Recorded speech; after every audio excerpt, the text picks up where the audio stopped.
क्या आपने सोचा है कभी कि मोबाइल फ़ोन किस तरीके से आपकी बातों को समझ पाता है?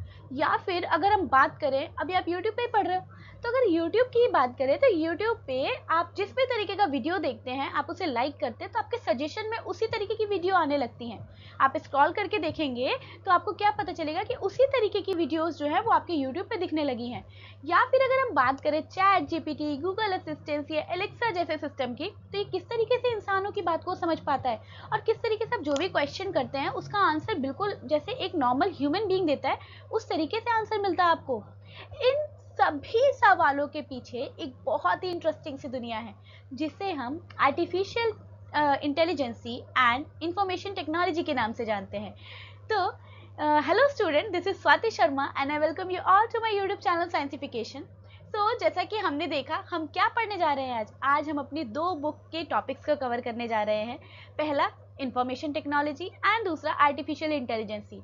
अब आप ये भी सोच रहे होंगे कि क्यों मैंने ये information technology and artificial intelligence, जो कि दोनों डिफरेंट सब्जेक्ट्स हैं, मैं इनको एक साथ क्यों लिख रही हूँ। तो देखिए, अगर हम इन दोनों ही सब्जेक्ट्स की बात करें, सीबीएसई के अकॉर्डिंग इसका जो सब्जेक्ट कोड है वो क्या है, वो है 402 और आर्टिफिशियल इंटेलिजेंसी का जो सब्जेक्ट कोड है दैट इज 417। तो एज पर द सीबीएसई, देखो सीबीएसई का जो सब्जेक्ट होता है ना 9, 10, 11, 12 में, उस सबके कोड्स होते हैं कुछ। तो इसी तरीके से अगर हम बात करें आर्टिफिशियल इंटेलिजेंसी की, तो उसका कोड है 417 एंड इंफॉर्मेशन टेक्नोलॉजी का कोड क्या है 402। ये कोड बहुत इंपॉर्टेंट है, आपको पता होना चाहिए। ठीक है, तो एक्चुअल में मैं ये दोनों सब्जेक्ट को एक साथ क्यों लेके आई हूँ। देखो, ये दोनों ही सब्जेक्ट दो पार्ट में डिवाइडेड है, part A and part B. बात करें पार्ट ए की, देखो पार्ट बी में इन दोनों ही सब्जेक्ट का अपना अपना टेक्निकल कंसेप्ट है। जैसे इंफॉर्मेशन टेक्नोलॉजी का पार्ट बी है तो आप इंफॉर्मेशन टेक्नोलॉजी से रिलेटेड चीज़ें ही पढ़ेंगे। एंड आर्टिफिशियल इंटेलिजेंसी का जो पार्ट बी है उसमें आप आर्टिफिशियल इंटेलिजेंस से रिलेटेड पढ़ेंगे सारी चीज़ें। लेकिन जो पार्ट ए है वो इन दोनों में ही कॉमन है। पार्ट ए के जो चैप्टर्स हैं, जो यूनिट्स हैं, वो इन दोनों ही सब्जेक्ट में कॉमन है। इसीलिए मैं पार्ट ए का जो भी चैप्टर लेके आऊँगी आपके लिए, वो इसी तरीके से कंबाइंड फॉर्म में लाऊंगी, सो डैट इंफॉर्मेशन टेक्नोलॉजी वाले बच्चों को भी हेल्प हो जाएगी एंड आर्टिफिशियल इंटेलिजेंसी वाले भी आराम से पढ़ लेंगे। ठीक है, तो ये तो मैंने आपको सारी चीज़ें बता दी। अब सुनिए, जो आपकी ये बुक है, ये बुक यूनिट वाइज भी डिवाइड है एंड यूनिट के अंदर चैप्टर्स हैं। तो आज हम यूनिट नंबर 1, यूनिट फर्स्ट की दो चैप्टर्स को इस वीडियो में कवर करेंगे। First communication cycle and second method of communication as per the information technology subject and artificial intelligence subject also. तो चलिए स्टार्ट करते हैं इस वीडियो को। तो हम सबसे पहले स्टार्ट करने जा रहे हैं अपना chapter number 1 that is communication cycle. बात करते हैं इसकी इंट्रोडक्शन की। तो इंट्रोडक्शन में एक बात बताओ, जितने भी लिविंग बींग्स हैं, जितने भी लिविंग थिंग्स हैं, वो क्या करते हैं, वो कम्युनिकेट करते हैं। क्यों कम्युनिकेट करते हैं एक दूसरे से, ताकि वो अपनी फीलिंग्स को, अपने इमोशंस को, अपने थॉट को सामने वाले को एक्सप्रेस कर सके और सामने वाले के भी थॉट प्रोसेस को समझ सके। ऐसा ही तो होता है। तो अगर हम बात करें कम्युनिकेशन की, तो कम्युनिकेशन क्या है ह्यूमन बींग्स के लिए, कम्युनिकेशन का मतलब क्या है। The term communication is refer to the way we express our ideas, है ना। एक ऐसा तरीका जिससे कि हम अपने आइडिया, अपने विचारों को, है ना, क्या कर सकते हैं, समझा सकते हैं through the message, through the किसी भी तरीके से, चाहे बोल के समझाएं या मैसेज करके समझाएं, किसी भी तरीके से। देखो, and send a message to and receive information from the other human being. आप अपना मैसेज सेंड कर सकते हो किसी को और उस ह्यूमन का मैसेज रिसीव करके आप उसको भी समझ सकते हो। तो ये सब क्या है, कम्युनिकेशन का ही तो पार्ट है। तो कम्युनिकेशन की यहाँ पर डेफिनेशन अगर हम लिखें तो कम्युनिकेशन क्या है, अब communication is the way we express our ideas. हम अपने क्या करते हैं, हम अपना आइडियाज एक्सप्रेस करते हैं कम्युनिकेशन के थ्रू। ठीक है, तो ये तो हो गया। अब कम्युनिकेशन जो है, ये वर्ड कहाँ से आया भाई। ये वर्ड आया एक लैटिन वर्ड से, जिसका मतलब, जो कि लैटिन वर्ड कम्युनिकेयर था, उस कम्युनिकेयर से ये कम्युनिकेशन आया है। इस कम्युनिकेयर का मतलब था टू शेयर और टू इम्पार्ट और टू पार्टिसिपेट और टू मेक कॉमन। यानी कम्युनिकेयर, जो कि कम्युनिकेशन का ही लैटिन वर्ड है, यहाँ से आया था। इसका मतलब क्या था कि आपको क्या करना है, शेयर करना, है ना, कि शेयर करना, अपनी चीज़ों को शेयर करना। कम्युनिकेशन में यही तो होता है, हम अपनी बातों को बताते हैं, वो अपनी बात बताते हैं। जो सामने होगा हमारे, तो कम्युनिकेशन में क्या होता है, शेयरिंग ही तो होती है, तो वही लिखा है। Hence the sense of sharing is inherited in the origin and the nature of communication. ठीक है, तो जो सेंस ऑफ शेयरिंग होता है ना, वो इनहेरिटेंट होता है, इनहेरिटेंट है। ठीक है, तब चलो अब बात करते हैं फिर उसके बाद मीनिंग ऑफ कम्युनिकेशन की। ये तो हमने पढ़ लिया इंट्रोडक्शन, यहाँ पर हमने डेफिनेशन देखी कम्युनिकेशन का, वर्ड देखा कि ये कहाँ से आया, उसका मतलब क्या। अब देखते हैं meaning of communication. Communication is simply a process of transferring information from one person to another person. सही बात है, एक पर्सन से दूसरे पर्सन में हमें क्या करना होता है, इन्फॉर्मेशन ट्रांसफर करनी होती है। तो यहाँ पर कम्युनिकेशन का क्या है, बहुत इंपॉर्टेंट रोल प्ले करता है कम्युनिकेशन। तो क्या है, communication is simply the process, एक सिंपली प्रोसेस है जिसमें क्या होता है, हम अपनी इन्फॉर्मेशन को दूसरे को शेयर करते हैं और दूसरे की इन्फॉर्मेशन हमें मिल जाती है। ठीक है, and another within the group to reach the common understanding. ठीक है, इसके बाद the people communicate with each other in different way. भाई सही बात है, अब आप भी किसी से बात करते हो तो बात करने के कई तरीके हो सकते हैं। हो सकता है आप कॉल करके बात कर लो, हो सकता है सामने सामने बात हो जाए, हो सकता है मैसेज करके बात करो आप। ठीक है, हो सकता है इशारों से भी बात करो। ठीक है, तो कम्युनिकेट करने के कई तरीके हो सकते हैं। तो यहाँ लिखा है कि वोकली, आप मुंह से बोल के बात करिए, वोकली।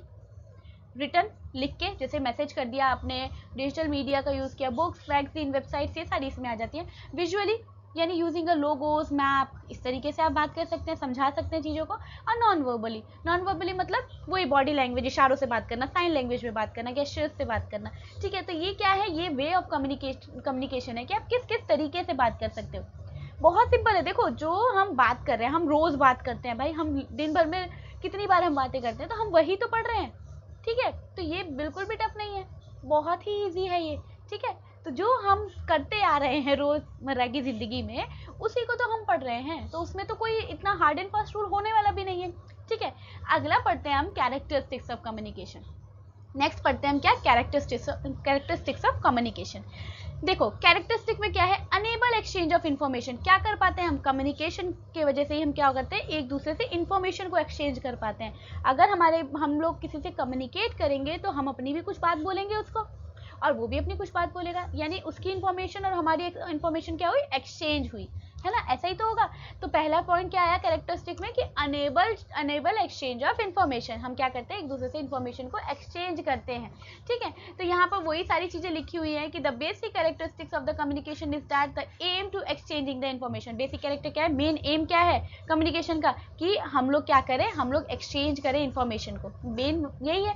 बात करते हो तो हम क्या करते हैं, कोई भी बात करते हैं तो भाई हम अपनी बात बताते हैं, वो अपनी बात बताते हैं, तो क्या है, एक्सचेंज ही तो कर रहे हैं हम इन्फॉर्मेशन को। अगला, it is a continuous process, ये कंटिन्यूस लगातार चलने वाला प्रोसेस है। मतलब कंटिन्यूस प्रोसेस है, ये क्या है, स्टैटिक नहीं है, रुका नहीं रहेगा, एक डायनेमिक प्रोसेस है। ये कंटिन्यूस प्रोसेस है, ये एक डायनेमिक प्रोसेस है ना। रुका हुआ मतलब ऐसा नहीं है कि स्टैटिक रहेगा, नहीं, ये डायनेमिक, इसके बहुत बहुत बहुत डायमेंशन हैं, ये डायनेमिक प्रोसेस है। ठीक, the people with whom we communicate in context with and nature and the situation in which we interact always changing, है ना। सही बात है, एक ही इंसान से तो पूरे दिन बात नहीं करते रहते ना, जब हम कहीं जाते हैं डिफरेंट लोगों से मिलते हैं। क्लास में भी अगर आप बैठते होंगे तो अलग अलग स्टूडेंट से मिलते होंगे, टीचर्स से मिलते होंगे, घर आएंगे तो आप अपने पेरेंट्स से मिलेंगे, फ्रेंड्स मिलेंगे, तो क्या होता है, लोग बदलते रहते हैं और आप उनसे बात करते हैं, है ना। तो ऐसा नहीं है कि एक ही इंसान है जिससे आप बात करो, तो वही तो यहाँ लिखा है, ऑलवेज चेंजिंग होती रहती है, इंटरैक्ट जो हम करते हैं वो हमेशा चेंज होता रहता है, जिससे भी फिर pave way for mutual understanding. Mutual understanding मतलब हम लोग एक कम्युनिकेशन ही वो एक तरीका है जिससे हम एक दूसरे को समझ पाते हैं, है ना। हम अपने विचार उसको बताएंगे, वो अपने विचार हमें बताएगा, मतलब दोनों जब इमोशंस शेयर करेंगे तो इससे क्या होगा, एक म्यूचुअल अंडरस्टैंडिंग बढ़ेगी, और हम लोग क्या है, अच्छे से समझ पाते हैं। फिर लेट्स टू रिस्पॉन्स और रिएक्शन। जब आप किसी की बात सुनोगे, समझोगे, तभी तो आप रिस्पॉन्ड करोगे। तो यहाँ पर क्या होता है कि जब आप कम्युनिकेट करते हो तो आप किसी को भी रिस्पॉन्ड करते हो। अगर आप कम्युनिकेट करोगे इट मीन्स आप उसकी बात को समझोगे, और जब आप उसकी बात को समझोगे तो आप उसको रिस्पॉन्ड भी करने वाले हो। ठीक है, देखो जैसे कि यहाँ लिखा भी है, a message become a communication only. एक मैसेज कम्युनिकेशन जब ही बन सकता है जब जो रिसीवर है वो उस बात को समझे, उसको मैसेज जो आया उसको समझे, पढ़े समझे, और उसके बाद से फिर उस पर रिएक्ट करे, रिस्पॉन्ड करे। ठीक है, तो एक मैसेज जो है वो कम्युनिकेशन जब ही बन सकता है जब सामने वाला उसको पढ़ के रिएक्ट करे उसके ऊपर। ठीक, तो it is a social activity. ये क्या है, सोशल एक्टिविटी जो है, हम अपने सोसाइटी, अपने आसपास के एरिया में ही तो ये काम करते हैं। हमें जो कम्युनिकेशन है, हम लोगों से जो बातचीत करते हैं वो अपने सोसाइटी में ही तो करते हैं। ठीक है, तो ये तो क्या हो गए, कैरेक्टरिस्टिक्स हो गए। तो कैरेक्टरिस्टिक क्लियर हो गए होंगे। इसके बाद आते हैं टाइप्स ऑफ कम्युनिकेशन। देखो अब हम किस किस तरीके से बात कर सकते हैं, क्या क्या टाइप हो सकते हैं। वन वे कम्युनिकेशन हो सकता है। वन वे कम्युनिकेशन का मतलब क्या होगा, when the sender transmit information in a unidirectional form without any expectation और डिस्कशन। मतलब जब आपने मैसेज कर दिया है सामने से, आपको कोई एक्सपेक्टेशन नहीं है कि सामने से रिप्लाई आना ही चाहिए, है ना, बस आपका क्या है, आपने अपना काम कर दिया है, मैसेज कर दिया है। इट मीन्स ये क्या है, वन वे कम्युनिकेशन है। कि मतलब सेंडर, यहाँ क्या होगा, सेंडर होगा, मतलब जो मैसेज कर रहा है, मैसेज भेजा जाएगा और रिसीवर तक मैसेज पहुंचेगा। अब रिसीवर से रिस्पॉन्स आए ना आए उससे आपको कोई मतलब नहीं है। तो यहाँ क्या होगा, वन वे कम्युनिकेशन का मतलब होता है जहाँ रिसीवर से कोई भी रिस्पॉन्ड नहीं आना, सिर्फ आप मैसेज कर रहे हैं, ठीक है। इसके अलावा दूसरा है two way communication. Two way communication जहाँ आपने मैसेज किया, सामने से भी रिस्पॉन्स आ रहा है, फिर इस तरीके से जो कम्युनिकेशन है वो होती है, ठीक है। जैसे कि अभी मैं आपको पढ़ा रही हूँ, जैसे कि मैं अभी आपको पढ़ा रही हूँ, मैं यहाँ पढ़ा रही हूँ, आप मुझे यूट्यूब पे देख रहे हैं, आप मुझे यूट्यूब पे देख रहे हैं, तो मैं जो बात बोल रही हूँ आप सिर्फ वही सुन सकते हैं। आप अपनी बात मुझे बताएंगे तो आप मैसेज के थ्रू कमेंट कर सकते हैं, लेकिन अभी आप मेरे को सामने सामने तो नहीं बता पाएंगे, ठीक है। तो ये क्या हुआ, ये तो एग्जाम्पल हुआ किसका, वन वे कम्युनिकेशन का, जहाँ सिर्फ मैं बोल रही हूँ और आप सुन रहे हैं, तो ये क्या है, वन वे कम्युनिकेशन का। देखो जैसे कि यहाँ पर ये टेलीविजन देख रही है, शो देख रही है टीवी पे, तो यहाँ टेलीविजन के अंदर जो है, जो न्यूज़ चल रही है वो न्यूज़ रिपोर्टर बोल रहा है, लेकिन ये अपना इसके जो भी विचार होंगे वो ये व्यक्त नहीं कर पाएगी, ये व्यक्त करेगी लेकिन ये वहाँ तक नहीं पहुँचेगा। इट मीन्स ये वन वे इंटरेक्शन हो रहा है।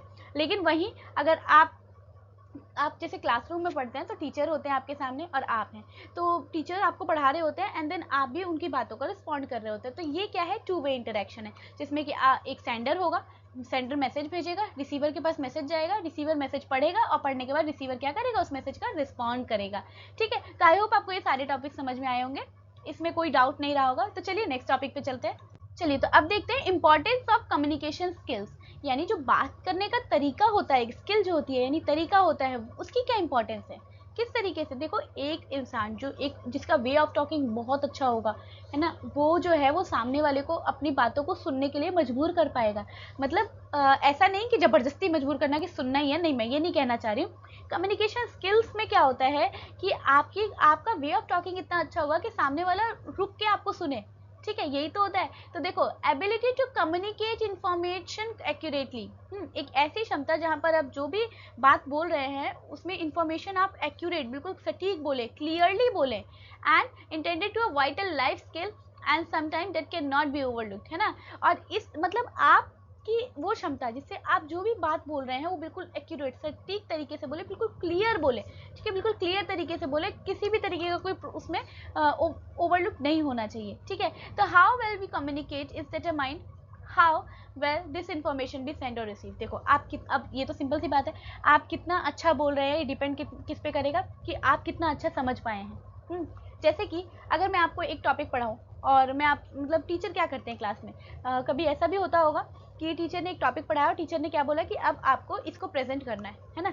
अब इसी टॉपिक को आप खड़े हो बोर्ड पे और प्रेजेंट करो। कुछ बच्चे होते हैं जो कुछ भी नहीं कर पाते, कुछ होते हैं जो बहुत अच्छे तरीके से एक्सप्लेन करते हैं। तो देखो जो अच्छे तरीके से एक्सप्लेन कर रहे हैं उन्होंने पक्का बहुत अच्छे से सुना है अपने टीचर को, बहुत अच्छे से एक टॉपिक्स पढ़े समझे और तब वो गया सामने और उसने बहुत अच्छे से एक्सप्लेन किया। तो देखो आप कुछ भी अच्छा बोलेंगे तो उससे पहले आपको कुछ सुनने के लिए भी आपका होना चाहिए कि आप किस लेवल तक सुन रहे हैं, ठीक है। तो यहाँ यही तो लिखा है कि हाउ वेल वी कम्युनिकेट, आप कितना अच्छा कम्युनिकेट करेंगे इस डिटरमाइंड, कैसे समझ में आएगा कि how well this information be send and receive, कि कितनी अच्छी तरीके से आपको वो इंफॉर्मेशन मिली है ना, आपने भेजी है या आपको मिली है, ठीक है। आपका कम्युनिकेशन जो है वो डिपेंड करेगा कि आपको कितना इंफॉर्मेशन, कितनी नॉलेज आपके पास उस टॉपिक की है, समझ गए। तो ये तो हो गया कम्युनिकेशन स्किल की डेफिनेशन। बात करते हैं अब why communication skill are important, क्यों ज़रूरी है। तो देखो अगर आप यहाँ पर एक दिख रहा है गुड कम्युनिकेशन स्किल अगर आपकी होगी तो आपको ऑब्वियसली सक्सेस मिलेगी। देखो लाइफ में कभी ना कभी तो जॉब करोगे, कभी ना कभी तो इंटरव्यू देने जाओगे, अगर वहाँ पर आपकी कम्युनिकेशन स्किल अच्छी नहीं हुई तो रिजेक्ट कर दिए जाओगे, ऐसा ही तो होगा। तो किसी भी तरीके से चाहे आपको इंटरव्यू क्लियर करना हो या चाहे किसी के ऊपर भी आपको एक वो छोड़ना हो कि बस कि आपका जो है इंटरेक्शन बहुत अच्छा हो, तो उसके लिए आपका कम्युनिकेशन स्किल बहुत अच्छा होना चाहिए। तो देखो यहाँ लिखा है ना good communication is equal to success, जैसे कि स्पीक क्लियरली, साफ बिल्कुल क्लियर बोलो और लिसन एक्टिवली।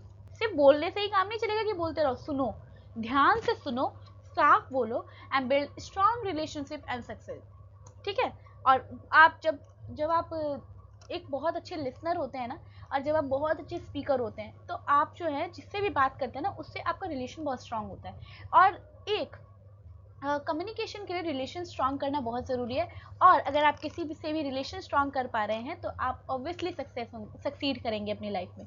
ठीक है, तो कम्युनिकेशन स्किल आपको यही सिखाता है कि आपको बातचीत किस तरीके से करनी है, किस तरीके से आप अपना एक खुद का कम्युनिकेशन स्टाइल जो है वो सेटअप कर सकते हैं। देखिए, benefit of good communication skill क्या है? Better understanding. अगर आपकी कम्युनिकेशन स्किल अच्छी है ना, तो आप अच्छे से समझेंगे चीज़ों को।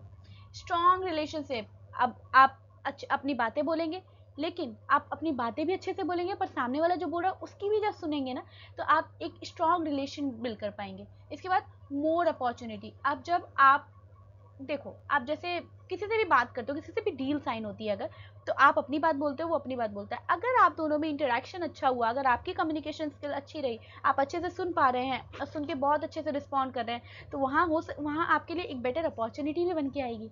हो सकता है कि वो जो, अगर आप अच्छे से डील साइन करें, अच्छे से डील करें, तो आपको जो है अपॉर्चुनिटी मिलेगी। मतलब हो सकता है कि वो जो डील है आपकी साइन हो जाए एंड आपको वो अपॉर्चुनिटी जो है आप उसे अच्छे से ग्रैब कर पाएँ। पर्सनल एंड प्रोफेशनल सक्सेस, है ना, पर्सनल तौर पे भी इससे सक्सेस मिलेगी आपको, एंड प्रोफेशनल लाइफ में तो आपको ऑब्वियसली कम्युनिकेशन स्किल बहुत बहुत इंपॉर्टेंट रोल प्ले करने वाला है। ठीक है, तो why communication skill are important, क्यों ज़रूरी है? तो देखो पहला पॉइंट क्या है। फॉर एग्जाम्पल, अगर आपको चाहिए, if you are seeking for a job और अ प्रमोशन, अगर आपको जॉब की ज़रूरत है या फिर आपको प्रमोशन चाहिए, तो आप क्या करोगे?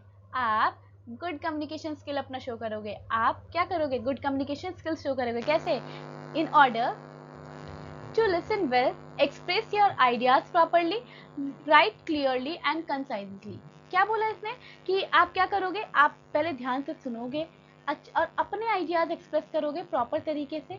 ठीक है, अच्छे से काम करोगे, एक अच्छे कम्युनिकेट करोगे पोलाइट वे में with a large group of people while maintaining a good eye contact, है ना। बहुत सारे लोगों के साथ जब आप कांटेक्ट में आते हैं, तो आप एक बेटर आई कॉन्टैक्ट के साथ जब उनसे कम्युनिकेट करोगे, है ना, with a you must possess a strong communication skill. Many of these are essential skill that employers seek, है ना। और यही वो सारी important और एक essential चीज़ है जो कि हर एक एम्प्लॉयर को चाहिए होता है। और ये आपको बहुत बेटर अपॉर्चुनिटीज़ देगा ये आपको, ताकि आपको प्रमोशन हो या फिर जॉब जो है वो आपके लिए। तो कम्युनिकेशन स्किल्स बेसिकली देखा जाए तो आपके लिए एक इंटरव्यू से रिलेटेड जो है वो कंसेप्ट को बहुत अच्छे से क्लियर करता है। देन मैनी रिसर्चर्स, बहुत सारे रिसर्चर्स हैं जैसे, है ना, studies and survey carried out in various areas indicate that effective communication skill are important for success।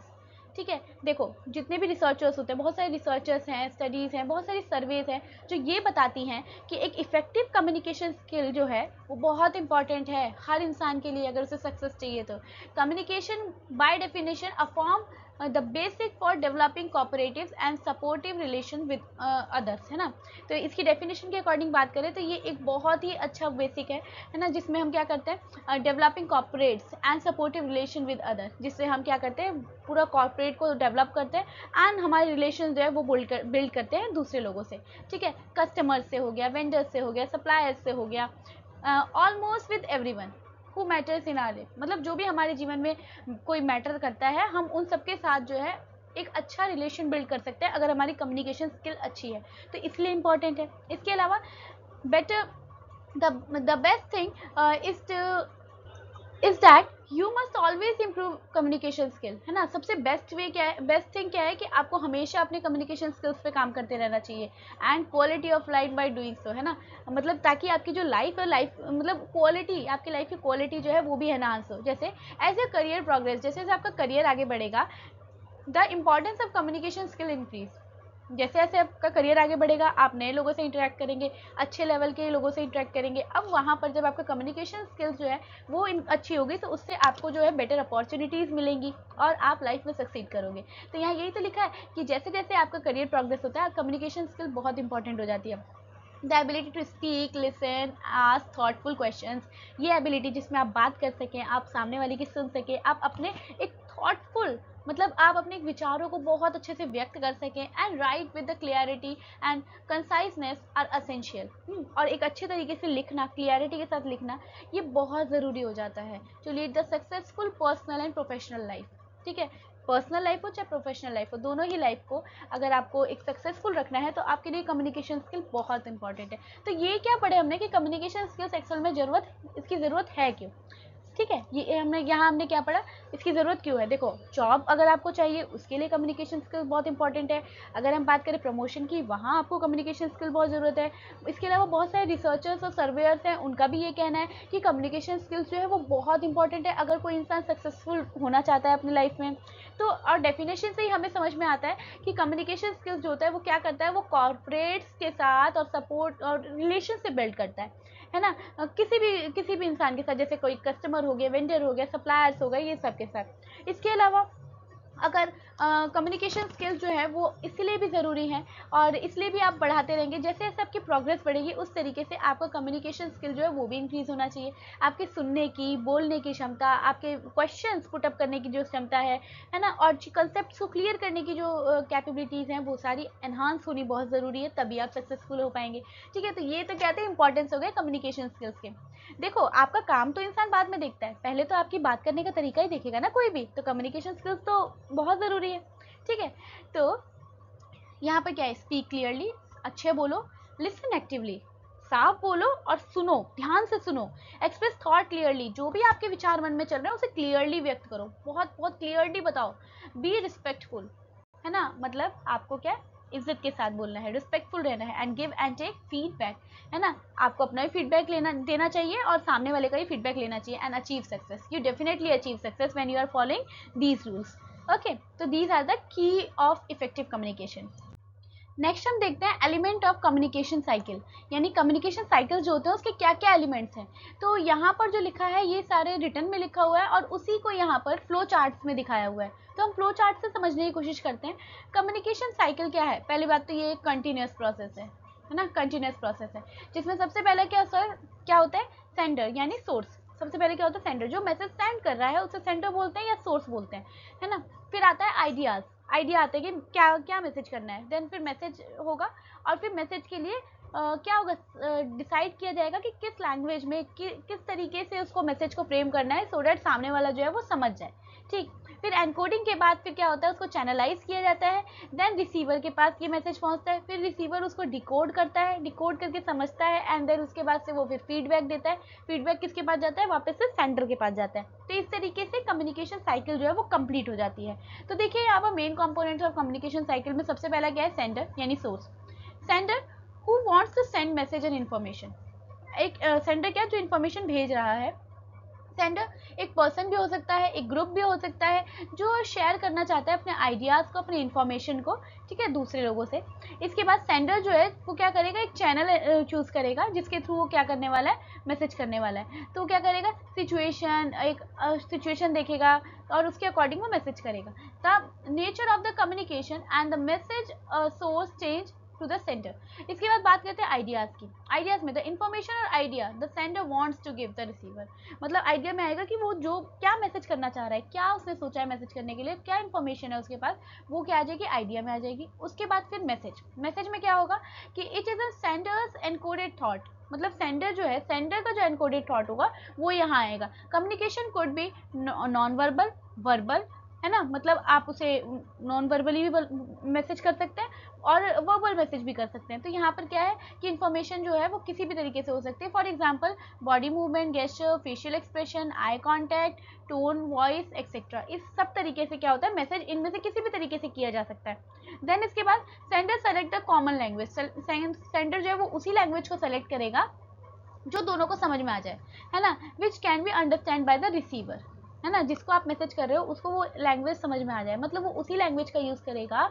जो सामने वाले को, जिसको मैसेज किया जा रहा है उसको समझ में आ जाए। तो इसको क्या बोलते हैं, एनकोडिंग कहते हैं। क्या बोलते हैं, एनकोडिंग बोलते हैं। देन आता है कम्युनिकेशन चैनल।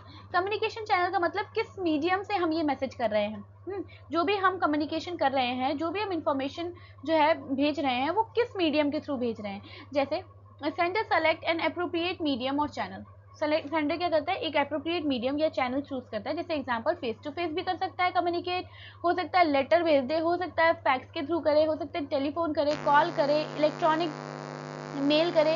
इन सब तरीके से वो क्या कर सकता है, मैसेज कर सकता है। ठीक है, तो कम्युनिकेशन चैनल में क्या आ जाता है कि मीडियम किस तरीके से मैसेज किया जा रहा है। ये हो सकता है रिटर्न भी हो सकता है वर्बल भी हो, but with the advancement of the technology channel begin occur more frequent. ठीक, इसके बाद अगला बात करते हैं रिसीवर, फिर जिसके पास मैसेज पहुंचा।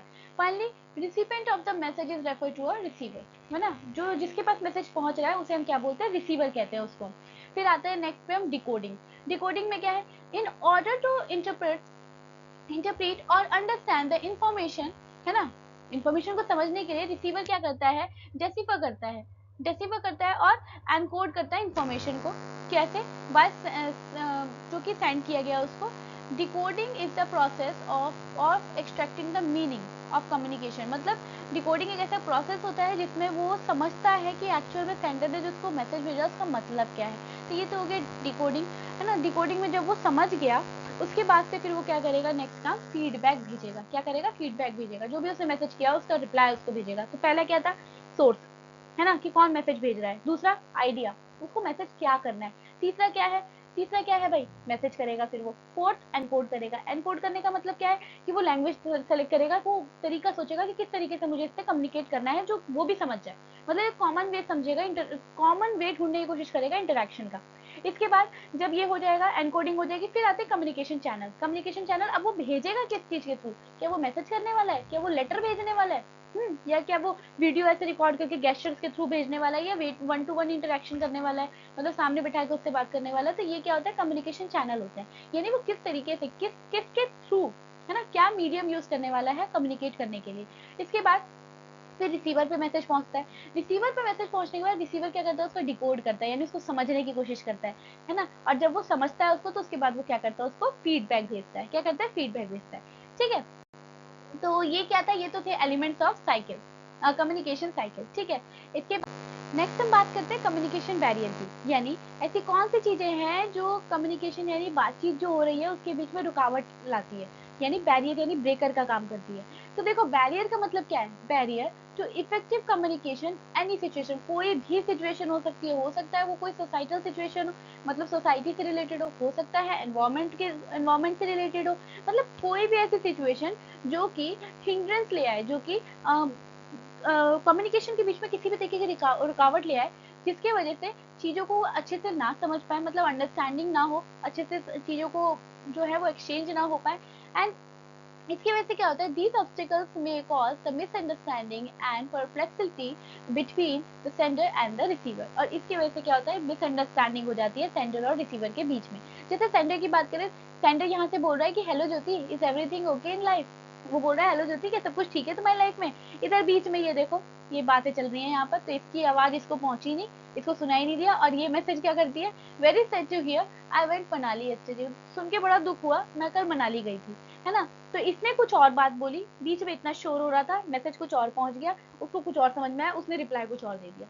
ठीक है, तो इस तरीके से ये सब क्या होता है, ये सब क्या है, कम्युनिकेशन बैरियर है। तो देखो, the nature and goal of the communication as well as the relationship between the sender and the receiver influence some of the key barriers। कुछ barriers हैं जो कि इन लोगों को देखने पड़ते हैं। जैसे पहला क्या है, situational barrier। situational barrier का मतलब क्या है, या तो distraction होना, noise and distance, all add to the disruption in the communication process। for example, blaring music and machine और generator sound, है ना, कि आप बात कर रहे हैं बीच में किसी भी तरीके का, मतलब मान लो कि बहुत तेज म्यूजिक चल रहा है, कोई मशीन चल रही है, या किसी भी तरीके का, या फिर जनरेटर चल रहा है, तो इन सब के साउंड की वजह से आप क्या है, कम्युनिकेट नहीं कर पाएंगे। तो ये क्या होता है, ये तो सिचुएशनल बैरियर होता है। ठीक, कि उस सिचुएशन पर डिपेंड करता है कि वहां पर ऐसा क्या हो रहा है जिसकी वजह से बैरियर क्रिएट हो रहा है। नेक्स्ट है एनवायरमेंटल बैरियर। एनवायरमेंटल बैरियर में क्या है, these are the physical condition that interrupt communication. ये फिजिकल कंडीशन हो सकती है, जैसे कि फॉल्ट इक्विपमेंट, मतलब आप बात कर रहे हैं, मान लो आप फोन से बात कर रहे हैं तो नेटवर्क इशू हो, है ना। तो इनएडुकेट इल्यूमिनेशन, अनकंफर्टेबल सिटिंग, मतलब हो सकता है कि आप अगर वीडियो कॉल पे बात करें तो प्रॉपर लाइट ना हो, आप बैठे हैं, आप अनकंफर्टेबल तरीके से बैठ के बात कर रहे हैं, या अनहाइजीनिक रूम कंडीशन। तो ऐसा एनवायरनमेंट मतलब आसपास की चीज़ों में कुछ ना कुछ ऐसी चीज़ें होंगी, कुछ ना कुछ ऐसा फिजिकल कंडीशन होगा जिसकी वजह से आप लोगों की कम्युनिकेशन के बीच में एक रुकावट आएगी, बैरियर आएगी। अगला है individual barrier. Individual barrier, individual barrier का मतलब में कुछ भी हो सकता है। जैसे पहला क्या, एटीट्यूडनल, यानी एज हो सकता है, जेंडर हो सकता है, discomfort, distraction with the subject, culture and professional level. For example are examples of the variables that affect how the listener receiver understanding the message. देखो, जैसे कि बात करें कि अगर अगर हम एज की बात करें तो आप बच्चे हैं, आपके लिए आपके लिए किसी भी टॉपिक का मतलब कुछ और होगा, लेकिन जो बड़े हैं हमसे उनके लिए उस टॉपिक का मतलब कुछ और होगा। तो यहाँ क्या हुआ, जनरेशनल गैप आ गए। जनरेशनल गैप की वजह से उनके सोचने का तरीका और हमारे सोचने के तरीके में फर्क है। गलत वो भी नहीं है, गलत हम भी नहीं है, बट यहाँ क्या हो रहा है, यहाँ पर सिचुएशनल बैरियर आ रही है, यहाँ पर इंडिविजुअल बैरियर आ रहा है। आपके सोचने का तरीका अलग है, उनके सोचने का अलग तरीका है, तो कम्युनिकेशन बैरियर यहाँ पर क्रिएट हो जाएगा। तो इसे क्या बोलते हैं, एटीट्यूडनल बैरियर बोलते हैं। नेक्स्ट है, नेक्स्ट बैरियर आपको क्या दिख रहा है, इन अटेंटिवनेस। इन अटेंटिवनेस का मतलब है the listener is unlikely to attentive, मतलब जहां पर एक लिसनर को सुनना पसंद नहीं है, ठीक है, वो डिस्ट्रैक्ट है किसी भी तरीके से, कुछ भी हो जिसकी वजह से वो नहीं सुनना चाह रहा, वो नहीं सुनना चाहता बात को, है ना। तो it may have negative impact on how communication turn on. अब जब वो बात को सुनेगा ही नहीं तो वो कैसे बात होगी, तो कम्युनिकेशन में तो बैरियर आ गया, है ना। तो अगला क्या है, इन अटेंटिवनेस, यानी आप एक ऐसा बैरियर जिसमें वो इंसान सुनना ही नहीं चाहता कुछ भी सामने से जो भी बोला जाए। नेक्स्ट है लिंग्विस्टिक कैपेबिलिटीज। लिंग्विस्टिक कैपेबिलिटीज एक फिजिकल इम्पेयरमेंट होता है एंड स्पीच डिसऑर्डर, मतलब आप बोल नहीं पा रहे हैं, या फिर मे भी हो सकता है कि कोई वर्ड में क्लियरिटी ना हो, कुछ भी हो सकता है ना। तो ये क्या है, ये स्पीच डिसऑर्डर होता है बेसिकली, है ना, कि बोल ना पाना, किसी भी तरीके से बोलने में असक्षम होना। And can adversely affect the miss interruption. कई बार मतलब जब कोई इंसान बोल नहीं पाता है या उसका स्पीच क्वालिटी उतनी अच्छी नहीं होती है, तो उस कंडीशन में वो बोलता कुछ और है और सुनाई कुछ और दे जाता है, ठीक है।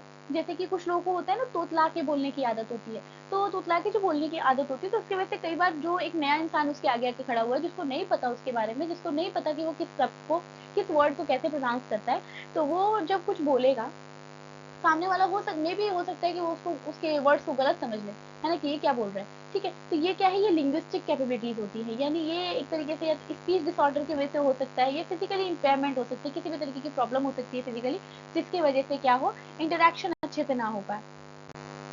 इसके बाद इंडिविजुअल बैरियर में हमने एटीट्यूडनल पढ़ लिया, इन अटेंटिवनेस पढ़ लिया, लिंग्विस्टिक पढ़ लिया। नेक्स्ट है इमोशनल स्टेट, है ना। इमोशनल स्टेट जहाँ पर आप sender emotional at the time of encoding may lead to the incorrect word choice and tone. हो सकता है, देखो, आपसे कोई बात करने आया, आप बैठे हो गुस्से में, ठीक है, वो आपसे आया था, बहुत दिन बाद वही आया आपसे बात करने के लिए, और आप बैठे हैं गुस्से में मुंह फुलाए हुए। अब उसने, वो तो आया था कि चलो भैया मिलते हैं, बात करेंगे, और आपने गुस्से में जवाब दे दिया, ठीक है। तो यहाँ क्या होगा, इमोशनल स्टेट की वजह से हुआ। तो ये एक और इंडिविजुअल, अब भाई जब आप ऐसे गुस्से में जवाब दे दोगे उसको, तो भाई वो तो भाग जाएगा पहले कि भैया एक तो मैं इतने दिन बाद मिलने आया, इससे बात करने आया, अब ये देखो ये अपना आकड़ दिखा रहा है, तो मैं जा रहा हूँ। तो यहाँ पर क्या होगा, ये कम्युनिकेशन बैरियर हुआ, जहाँ पे इमोशनल स्टेट की वजह से बैरियर आया कि सेंडर जो है, sender emotions at the time of encoding, जब उसको एनकोडिंग करनी थी उस टाइम पे उसका जो इमोशन था वो करेक्ट नहीं था, तो करेक्ट वर्ड को चूज नहीं किया, करेक्ट तरीके से नहीं बोला उसने ना, गलत तरीके से बात सही बोली उसने, बट उसका जो टोन था ना, बोलने का तरीका था, वो गलत था, जिसकी वजह से सामने वाला जो है, जो रिसीवर है, वो क्या होता है, वो गलत समझ जाता है उसके मैसेज को, है ना, उसके मैसेज को गलत समझ जाता है। तो ये क्या थे, ये तो बैरियर थे, ये इंडिविजुअल बैरियर्स के पार्ट थे सारे। इसके बाद हाउ बैरियर अफेक्ट कम्युनिकेशन, किस तरीके से बैरियर जो है वो कम्युनिकेशन को अफेक्ट करता है। जैसे कि सेंडर है, सेंडर ने एक मैसेज सेंड किया, इतना सारा नॉइज है, एनवायरनमेंट का प्रॉब्लम है ना, इंडिविजुअल फैक्टर्स है, इमोशंस हैं, जिसकी वजह से रिसीवर जो है, रिसीवर को मैसेज ही गलत मिल गया, है ना। इनमें से कोई भी सिचुएशन हो सकती है जिसकी वजह से रिसीवर को जो समझ में आना चाहिए था वो कुछ और, जैसे कि भी हमने पहले पढ़ा ना, वो बोल रहा है कि कैसी हो तुम, क्या मतलब लाइफ में सब ठीक चल रहा है, और वो क्या समझती है कि बहुत सुन के बड़ा दुख हुआ, मैं कल ही मनाली से आई हूँ। तो देखो यहाँ पर इसने कुछ और बोला, इसने कुछ और बोला, है ना, क्योंकि इसकी बात इसको समझ में नहीं आई क्लियरली, इसकी बात इसको क्लियरली समझ में नहीं आई, समझ गए। तो ये क्या होता है, ये सारे होते हैं क्या, कम्युनिकेशन बैरियर। तो remove barrier is equal to effective communication. आप बैरियर को कैसे रिमूव कर सकते हैं, अच्छे से बात करके, है ना, म्यूचुअल अंडरस्टैंडिंग के साथ, ठीक। तो being aware of these barrier, इस बैरियर्स का आप ध्यान रखिए, जब भी किसी से कम्युनिकेट कीजिए, कोशिश कीजिए मिनिमाइज कर सके आप इस बैरियर को, ताकि बेटर कम्युनिकेशन हो सके और म्यूचुअल अंडरस्टैंडिंग जो है वो बढ़ सके। ठीक है, तो यहाँ हमारा चैप्टर फर्स्ट जो है वो तो कंप्लीट हो गया। चैप्टर फर्स्ट हमने कंप्लीट कर लिया, दैट इज कम्युनिकेशन साइकिल। अब हम स्टार्ट करते हैं अपना चैप्टर नंबर 2। ठीक है, तो चैप्टर नंबर 2 क्या है, द मेथड्स ऑफ कम्युनिकेशन, कि कम्युनिकेशन के मेथड कौन कौन से हैं। ठीक है, तो चलिए इसको स्टार्ट करते हैं। मेथड्स की बात करें, चलो इससे देखते हैं। Goals of communication, the primary goal of the communication regardless of the channel we choose to share such information. Goal क्या है कम्युनिकेशन का, कि हम इंफॉर्मेशन शेयर कर सकें। सिंपल, एक ही गोल है, इंफॉर्मेशन शेयर करना है, किसी भी तरीके से किया जाए, इंफॉर्मेशन शेयर करना है, इट मीन्स कम्युनिकेशन हो रहा है। ठीक है, for example our parent teacher friend speak to communicate to us the information they want to hear, है ना। जैसे कि हमारे पेरेंट्स हैं, टीचर्स हैं, सब आपस में बात करते हैं, फ्रेंड्स हैं, हम बात करते हैं उनसे, ताकि उनकी जो भी इंफॉर्मेशन है वो हम तक पहुंच सके, और हम भी जो बोलते हैं वो इंफॉर्मेशन वहां तक पहुंच सके। Author, bosses and customers write to express their ideas, है ना। तो ये बॉस हो गए, ऑथर हो गए, कस्टमर्स हो गए, सब अपने आइडियाज एक्सप्रेस करने के लिए लिखते हैं। ठीक है, तो ये सब क्या है, ये मेन गोल है कम्युनिकेशन के, जिसमें लिखा हुआ है right to express their ideas, request और instruction that they want to read. इसके बाद likewise painters, sculptors, artist and graphic designers draw picture, है ना। जिस तरीके से एक पेरेंट, टीचर और फ्रेंड्स आपस में बात करके इन्फॉर्मेशन शेयर करते हैं, और जो ऑथर है, राइटर है, जो बुक्स लिखते हैं, वो अपने विचारों को बुक्स में लिख के अपने कम्युनिकेट कर रहे हैं, शेयर कर रहे हैं। और इसके अलावा बात करें कि पेंटर है, स्कल्पचर है, आर्टिस्ट है या ग्राफिक डिजाइनर है, वो क्या कर रहे हैं, वो पेंट करके, वो पिक्चर के थ्रू, ऑब्जेक्ट की पिक्चर के थ्रू कम्युनिकेट कर रहे हैं, अपने आइडियाज को डिपिक्ट कर रहे हैं। ठीक है, तो ये क्या होता है कम्युनिकेशन का। लेकिन एट द एंड कम्युनिकेशन का गोल क्या है, गोल ये है कि इन्फॉर्मेशन को ट्रांसफर करना, इन्फॉर्मेशन को एक जगह से दूसरी जगह भेजना, चाहे मीडियम, चाहे तरीका कुछ भी हो, इन्फॉर्मेशन भेजना। तो मेन गोल क्या हुआ कम्युनिकेशन का, इन्फॉर्मेशन को ट्रांसमिट करना। ठीक है, तो अब बात करते हैं मेथड ऑफ कम्युनिकेशन की, किस किस तरीके के मेथड्स होते हैं। देखो 3 मेथड दिख रहे हैं आपको। तो people use a number of communication technique, कई तरीके के कम्युनिकेशन टेक्निक हम यूज करते हैं, डिपेंड सिचुएशन पे, है ना, और रिक्वायरमेंट पे। जैसी सिचुएशन होगी, जैसी रिक्वायरमेंट होगी, उसके अकॉर्डिंग हम करेंगे। अब मेथड ऑफ कम्युनिकेशन की बात करें, तो method of communication people use number of communication technique depend on the situation and requirement, यानी डिपेंड करेगा कि आपकी सिचुएशन कैसी है, रिक्वायरमेंट कैसी है, उस तरीके से अलग अलग तरीके की टेक्निक्स यूज करते हैं हम कम्युनिकेट करने के लिए। In our daily life we mostly use the following 3 form of communication. हम अपनी डेली लाइफ में यही 3 तरीके की मोस्टली जो है कम्युनिकेटिंग मेथड्स का यूज करते हैं, जिसमें पहला क्या है, verbal, then non verbal, and third is visual communication. ठीक है, तो बात करते हैं सबसे पहले वर्बल कम्युनिकेशन की। Verbal communication is method of using word for sharing message और information to others in a mutual understandable language, being it English, Hindi, Urdu, Chinese, French, Spanish. तो वर्बल में कुल मिला के आपको बोल के अपने विचारों को व्यक्त करना है, मतलब आप जो भी इंफॉर्मेशन देने वाले हैं वो वर्बली, यानी मैसेज को जो शेयर करने वाले हैं वो बोल के शेयर करने वाले हैं। तो यहाँ पर आप किसी भी लैंग्वेज का यूज़ कर सकते हैं, एक ऐसी लैंग्वेज का जो कि आपका रिसीवर जो है वो भी समझ सके और आप भी समझ सके। जैसे कि मे भी हो सकता है लैंग्वेज इंग्लिश हो, हिंदी हो, उर्दू हो, चाइनीज हो, कोई भी लैंग्वेज हो सकती है। ठीक है, तो वर्बल कम्युनिकेशन का मतलब जहां आप बातचीत करके आपस में तब चीजों को समझे, है ना। तो इसमें क्या होता है, वर्बल कम्युनिकेशन में देखो क्या क्या चीजें हैं। पहले तो लिसनिंग, आपको सुनना आना चाहिए, लिसनिंग कैपेबिलिटी। देखो कहाँ जहां भी कम्युनिकेशन है वहां लिसनिंग तो होनी चाहिए, है ना। तो आपको आपको सुनने की क्षमता होनी चाहिए, एक अच्छी कॉम्पिटेंसी होनी चाहिए आपके अंदर कि आप अच्छे से सुन सके। आप एक अच्छे लिसनर होने चाहिए बेसिकली। आपके पास वोकैबुलरी होनी चाहिए, वर्ड्स होने चाहिए जिस वर्ड्स का यूज करके आप कम्युनिकेट करेंगे। फिर जनरल अवेयरनेस होनी चाहिए, यानी जो भी आप बात कर रहे हैं उससे रिलेटेड आपको अवेयरनेस होनी चाहिए, इन्फॉर्मेशन होनी चाहिए कि आप जो बोल रहे हो वो क्या बोल रहे हो। ठीक है, फिर इसके बाद से वही है लिसनिंग, सुनना है आपको। और डोमेन नॉलेज, डोमेन नॉलेज का मतलब क्या है कि जो भी आप जिस भी विषय में बात चल रही है, जिस भी टॉपिक पे बातचीत चल रही है, उसकी आपको कोर नॉलेज, डोमेन नॉलेज जो है वो होना चाहिए। आप बात कर रहे हो और आपको पता ही नहीं है कि क्या बात चल रही है। ठीक है, तो एक डोमेन नॉलेज आपको होनी बहुत ज़रूरी है। ठीक है, इट कंप्राइजेज अ रिटन और अ ओरल मैसेज। हो सकता है ये रिटन मैसेज हो सकता है ये ओरल मैसेज हो, that use the word of any language, किसी भी लैंग्वेज का वर्ड हो सकता है उसमें। The component that makes the verbal communication effective, component जो कि वर्बल कम्युनिकेशन को इफेक्टिव करता है वो क्या है, लैंग्वेज है, कॉम्पिटेंसी है, वोकैबुलरी है, जनरल अवेयरनेस है, डोमेन नॉलेज है। ये सारी चीज़ें अगर आपके पास हैं और इसके अलावा लास्ट लिसनिंग है, तो आप क्या करेंगे, आप एक वर्बल कम्युनिकेशन इंटरैक्टिव तरीके से कर पाएंगे। यानी पहले तो आपको डोमेन नॉलेज होनी चाहिए, नॉलेज कैसी है आपके पास, फिर आप एक अच्छे लिसनर होने चाहिए, आपके पास वोकैबुलरी होनी चाहिए कि किस तरीके से आप बात करेंगे, जनरल अवेयरनेस होनी चाहिए, फिर उसके बाद आप सुनना, एक अच्छी सुनने की क्षमता होनी चाहिए, तब जाके आप एक वर्बल कम्युनिकेशन कर पाएंगे। ठीक है, तो ये क्या है, ये वो कंपोनेंट्स हैं जिसके थ्रू एक वर्बल कम्युनिकेशन क्या है, इफेक्टिव हो पाएगी। क्या है ये, कंपोनेंट्स हैं, ये क्या है, कंपोनेंट्स हैं किसके, वर्बल कम्युनिकेशन के, है ना। इसके बाद बात करते हैं वर्बल कम्युनिकेशन की। तो वर्बल कम्युनिकेशन में कौन कौन से वर्ड आते हैं। Verbal communication is a method of using word to share message and information to other mutually by understanding languages. मतलब वर्ड के थ्रू, आप वर्ड के थ्रू मैसेज को अपने शेयर करेंगे, अपनी इन्फॉर्मेशन को शेयर करेंगे, और म्यूचुअली, और ऐसे लैंग्वेज को यूज करते हुए जो म्यूचुअली मतलब जो दोनों को ही आती हो, है ना, इस तरीके की लैंग्वेज को यूज करके। तो इसमें पहला आ रहा है मेथड ओरल, है ना। ओरल यानी मुंह से बोल के आपको बात करनी है, जब कम्युनिकेट करना है। तो ओरल में क्या होगा कि आप वर्ड को स्पोक करते हैं, यानी वर्ड को बोलते हैं। इसमें क्या होता है कि यहाँ पर फेस टू फेस इंटरेक्शन होना चाहिए। ठीक है, यहाँ क्या होना चाहिए, यहाँ फेस टू फेस इंटरेक्शन होना चाहिए, where you can see the listener. जहाँ भी आप लिसनर को देखेंगे वहां पर आपका फेस टू फेस इंटरेक्शन हो, तो वो बहुत ज्यादा नेचुरल होता है ना। It is more natural than the written communication, ज्यादा नेचुरल है ये, क्योंकि आप बोल के बात कर रहे हैं। इसके बाद advantage, it give a quick explanation and feedback. आप तुरंत अपनी बात बोलेंगे, आप तुरंत अच्छे से एक्सप्लेन कर पाएंगे, और उसके बाद सामने से भी आपको तुरंत फीडबैक मिल जाएगा। ठीक है, एडवांटेज क्या है इसका, इसका फायदा क्या है। फायदा देखिए कि it is interpersonal and promote the relation development, है ना। ये क्या है, इंटरपर्सनल होता है, मतलब इसमें लोगों से आपस में बात कर सकते हो आप, और ये क्या है, रिलेशन बिल्ड करता है। इसके अलावा it promote the participation in a group discussion, decision making and team work, है ना। ओरल कम्युनिकेशन से आपको ये फायदा है कि आप टीम वर्क करना सीखते हो, आप ग्रुप में किस तरीके से बात करनी है वो सीखते हैं। ठीक है, ग्रुप में ग्रुप में जो भी बातचीत होती है वो वर्बल कम्युनिकेशन का पार्ट है। इसके अलावा it gives a quick feedback, तुरंत के तुरंत जो भी आपको बात बोल रही है तुरंत बोलो, अपने पूरा ग्रुप बैठा हुआ है, तुरंत ही आपको वहां से रिप्लाई मिल जाएगा। ठीक, इसके अलावा it is a cost effective direct communication, face to face call, video call free होता है ये, और मतलब आपको पे नहीं करना पड़ता है इस चीज के लिए, मतलब ये फ्री ऑफ कॉस्ट होता है। इसके अलावा it is preferred method for discussing the private and confidential information, है ना।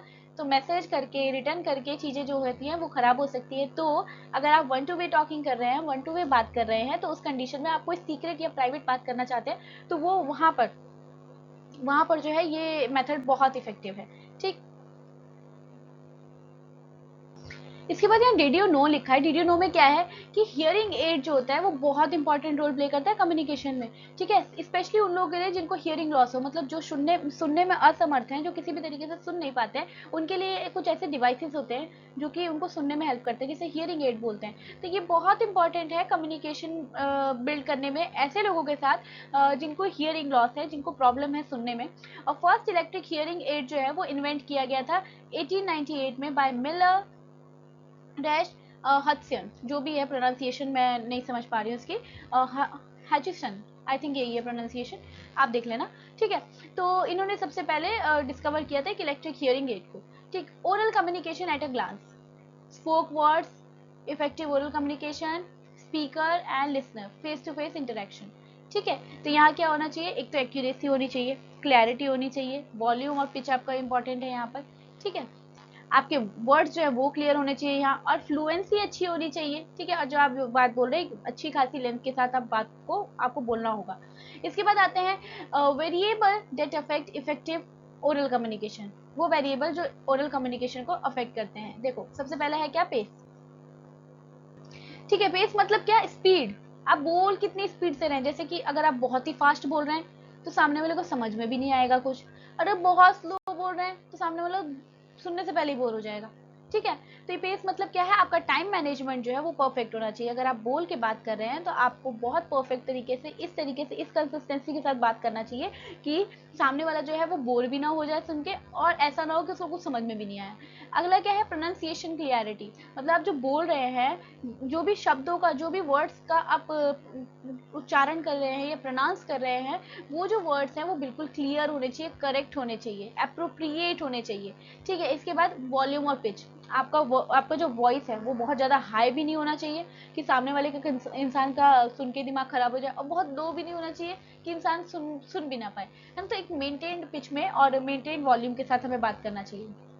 ठीक है, आपके जो वॉइस है उसमें सॉफ्टनेस और लाउडनेस दोनों का मैचअप इक्वल होना चाहिए। इसके अलावा वर्ड सिलेक्शन, आपको बोलना क्या है, वर्ड को बहुत ही अच्छे तरीके से आपको चूज करना होता है कि आपको बोलना क्या है। ठीक, चूज द राइट वर्ड्स, बिल्कुल करेक्ट वर्ड चूज करो कहाँ पर आपको क्या बोलना है। इसके बाद फ्लुएंसी, जो भी आप बोल रहे हैं ऐसा नहीं हो कि बोले और फिर सोचने लगे अरे अरे ये बोलना था, अरे ये बोलना था, अरे ठीक है ना, ऐसा नहीं होना चाहिए। फ्लुएंसी होनी चाहिए। ठीक है, जो भी आप बोल रहे हैं वो फ्लुएंट तरीके से, बहुत ही एक नॉर्मल तरीके से आप बोलें। ऐसा नहीं है कि हार्ड एंड फास्ट की डिक्शनरी से उठा के ला रहे हैं वर्ड्स और वो बोल रहे हैं, नहीं, एकदम बिल्कुल नॉर्मल तरीके से, बहुत ही क्लियर तरीके से आपको बोलना होता है, लेकिन फ्लुएंसी के साथ बोलना होता है। एंड इस तरीके से बोलिए कि जो भी आप बोल रहे हैं ना वो क्लियर बोले, ताकि सामने वाले को आपका प्रोनाउंसिएशन समझ में आए। ठीक है, अगला क्या है, कम्युनिकेशन लेंथ, बी ब्रीफ, ज़्यादा लेंथी मत बोलो, थोड़े से में अपनी बात खत्म करो, पॉइंट टू पॉइंट बात करो। अगर आप पॉइंट टू पॉइंट बात करते हैं ना तो सामने वाला भी आपको सुनना चाहेगा, क्योंकि उसे पता है कि मेरे को ये तुरंत बोल देगा अपनी बात को, मेरा टाइम वेस्ट नहीं होने वाला इसकी बात सुन के। ठीक है, तो tip, whenever you disagree with the person's viewpoint, जब भी आप असहमत हैं सामने वाले की बात से, you must sit and discuss politely। मतलब अगर आपको सामने वाला जो भी बात बोल रहा है, अगर आपको नहीं पसंद आई उसकी बात, तो आप बैठो, उसके साथ बैठो और उसको पोलाइट वे में समझाओ। लड़ के कोई फायदा नहीं है, आर्ग्यूमेंट करके कोई फायदा नहीं है, इससे अच्छा है पोलाइट तरीके से आप उसको समझाइए। अगर आप पोलाइट तरीके से बोलेंगे तो मे भी पॉसिबिलिटी है कि वो मान जाए, और लड़ के बोलोगे तो कभी नहीं मानेगा कोई। ठीक है, तो ये टिप्स है आपके लिए, इसको तो आप डेली लाइफ में यूज करो। ठीक, इसके बाद डिसएडवांटेज क्या है आप देखो। Misunderstanding are possible since emotion are visible in this method. Misunderstanding कई बार इसमें हो सकती है। ठीक है, बेशक इमोशन है यहाँ पर, है ना, लेकिन मिसअंडरस्टैंडिंग यहाँ पर हो सकती है। There is a no permanent record provided, है ना, यहाँ कोई रिटर्न रिकॉर्ड नहीं है। अगर आप बोल के भूल गए ना, या सामने वाला भूल गया, तो आप उसको याद भी नहीं दिला सकते। आपके पास कोई प्रूफ नहीं है जो आप उसके पास लेके जाओ, देखो मेरे पास ये रहा प्रूफ, तुमने ये चीज बोली थी, नहीं हो सकता। वर्बली हुई ना बात, बोल के बता दी गई ना, तो इजिली आराम से आसानी से भूली जा सकती है। The use of different accent और स्पीकिंग पेस, कई बार ऐसा होता है कि आपको जो लैंग्वेज आती है, आपको सामने वाले से बात भी करनी है, सामने वाले को लैंग्वेज ही नहीं आती। अब यहाँ पर लैंग्वेज डिफरेंस आ जाएगा, जिसके वजह से ओरल कम्युनिकेशन पॉसिबल नहीं है। ठीक है, तो ये डिफिकल्ट, यहाँ पर डिफिकल्टी क्रिएट हो जाती है अंडरस्टैंडिंग की। इसके बाद लॉन्ग मैसेज, अब आप जरूरत से ज़्यादा लंबे लंबे मैसेज कर दोगे तो सामने वाला बोर हो जाएगा पढ़ के, है ना। Long message should not be send using this kind of communication, इसमें बड़े बड़े मैसेज नहीं भेजे जाते। ठीक है, तो ये क्या था, ये तो वर्बल कम्युनिकेशन के था, वर्बल कम्युनिकेशन का पार्ट हमने ओरल वाला पढ़ा, जिसके एडवांटेज डिसएडवांटेज सारी चीजें हमने देख ली। ठीक, अब हम देखते हैं वर्बल कम्युनिकेशन का पार्ट बी, जो कि है रिटन कम्युनिकेशन। पहला ओरल था, दूसरा रिटन है। रिटन यानी हम लिख के, भाई रिटन से समझ में आ रहा है ना, it entailed conveying a written message, जहाँ पर आप लिख के मैसेज करेंगे उसको। और सबसे ऑफिशियल फॉर्म यही होता है एक कम्युनिकेशन का। कहीं पर भी अगर आपको कम्युनिकेट ऑफिशियल फॉर्म में करना है तो आपको यहाँ रिटन फॉर्म में ही करना होगा। देखो, it require the creative thought and careful selection of the right words. हाँ, यहाँ पर आप ना चीज़ों को लिख रहे हो, और लिखी हुई चीज़ हमेशा रहने वाली है। ठीक है, ये प्रूफ रहेगा कि आपने क्या क्या लिखा है, क्या क्या आपके विचार थे, क्या थॉट्स थे, क्या आप बोलना चाहते थे। तो इसीलिए रिटन कम्युनिकेशन जो है ये एक तो क्रिएटिव थॉट के साथ होनी चाहिए। इसके अलावा सबसे इंपॉर्टेंट, वर्ड्स का सिलेक्शन बहुत अच्छा होना चाहिए। आप जो भी वर्ड्स को सिलेक्ट कर रहे हैं वो राइट वर्ड होना चाहिए, करेक्ट वर्ड होना चाहिए, and phrases to inform effectively. इसके अलावा आपके पास वो फ्रेज जो है ना, वो तरीके से एक परफेक्ट पैटर्न के साथ आपको रिटन वर्क करना होता है। ठीक है, तो written communication is faster today. To write effectively the message must be complete clearly and relevant. ठीक है, आज के टाइम पे रिटन कम्युनिकेशन ज़्यादा इंपॉर्टेंट हो चुका है, बहुत तेज़ी से ग्रो किया है ये। एंड इसके लिए कंप्लीट होना चाहिए मैसेज, क्लियर होना चाहिए और रेलेवेंट, मतलब वही चीज़ है जिसकी ज़रूरत है, ऐसा नहीं कुछ भी लिख रहे हो। ठीक है, तो रेलेवेंट होना चाहिए। एडवांटेज की बात करें, enable the sender to carefully draft a concise and complete message, है ना। यहाँ पर क्या होता है, जो सेंडर है, जो मैसेज भेज रहा है, वो बहुत आराम से अपने मैसेज को ड्राफ्ट करके कंसाइज तरीके से कंप्लीट मैसेज को भेज सकता है। इसके अलावा it is record permanently for the future reference, आगे के रेफरेंस के लिए भी ये परमानेंट तरीके से रिकॉर्ड फॉर्म में रहेगा। इसके अलावा it is an effective way to communicate for a long communication. अगर आपको लंबे टाइम तक बात करनी है, यानी दूर तक बात करनी है, अपनी बातों को दूर तक पहुंचाना है, तो ये सबसे अच्छा तरीका है बात करने का। इसके अलावा डिसएडवांटेज क्या है, टाइम बहुत ज़्यादा लगेगा, क्योंकि भाई लिखोगे, फ्रेज लाओगे, प्रॉपर पैटर्न में फ्रेम करोगे, तो अब ओरल में क्या है, तुरंत बोला बात हो गई।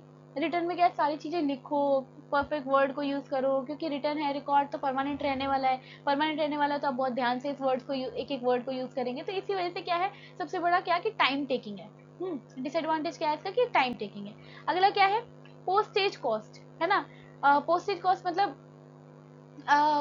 हर बार मेल तो नहीं कर सकते, ठीक है। आप उसे पोस्ट करें, जिस भी तरीके से आप उसको भेजें। अगर आपको रिटर्न भेजना है तो लेटर भेज रहे हैं, तो उसमें क्या है, कॉस्ट लगता है उसमें, ठीक है। जैसे ओरल में तो आपने बोल दिया, इसमें क्या है, इसमें आपको कुछ चार्जेस पे करने पड़ते हैं, ठीक। इसके अलावा return communication result in feedback which delay, है ना। अब आपने लिख के मैसेज भेजा है, अब सामने वाले से पढ़ेगा, पढ़ के समझ के फिर वो आपको एक और मैसेज करेगा, लिख के देगा, तो ये क्या है, यहाँ पर ना फीडबैक बहुत डिले हो जाता है ना, बहुत ही लेट आपको रिस्पॉन्स मिलता है, ठीक। तो type of written message at a glance देखें तो एसएमएस हो सकता है, WhatsApp, email, social media, letters, reports, brochures, notice, contracts, ये सारे क्या है, ये सारे रिटर्न फॉर्मेट हैं। Write clearly, communicate smartly and leave the lasting impact, है ना। ये थॉट हो गया कि बिल्कुल ठीक लिखो, स्मार्ट तरीके से कम्युनिकेट करो, ताकि लास्ट तक आपका इम्पैक्ट रहे, ठीक है। चलिए अब हम नेक्स्ट देखते हैं non verbal communication. Non verbal communication की बात करें तो ये क्या होता है, is refer to the exchange of information, इसमें भी इंफॉर्मेशन एक्सचेंज होगी, है ना, लेकिन टेक प्लेस ओरली और रिटन और writing without the use of words, है ना, बिना वर्ड्स को यूज किए, यानी it can be successfully use to improve the verbal communication. इसमें क्या होता है, हमारा बॉडी लैंग्वेज काम करता है, इसमें हमारे गेस्चर्स काम करते हैं, फेशियल एक्सप्रेशन काम करते हैं, इमोशंस काम करते हैं, आई कॉन्टेक्ट वर्क करता है, इसमें फिंगर पॉइंटिंग वर्क करती है ना। तो ये सब क्या है, ये सारी चीजें मिलके क्या बनाती है, नॉन वर्बल। जैसे देखो, आप खुश हो, स्माइल करोगे, सामने वाले को समझ में आ जाएगा आप हैप्पी हो, बिना वर्ड्स के। आपने कुछ नहीं बोला, आपके फेस से पता लग गया कि वो आप वो ये देखो कंफ्यूजन में बैठी है ये, है ना, इसका फेस देख के समझ आ रहा है तो कंफ्यूज है, तो क्या कुछ बोलने की जरूरत नहीं पड़ी। ये क्या है, दुखी है, सैडनेस, सरप्राइज, अरे ये क्या हो गया, है ना, सरप्राइज फेस। एक सरप्राइज फेस बनाओगे तो सामने वाला आपको देख के समझ जाएगा तो सरप्राइज हो गया।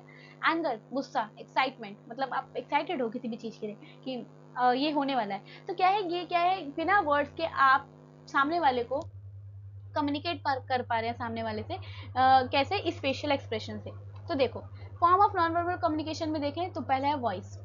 Communication is mostly done through the non verbal means which include the tone, pitch, intensity, modulation, rhythm, and pace.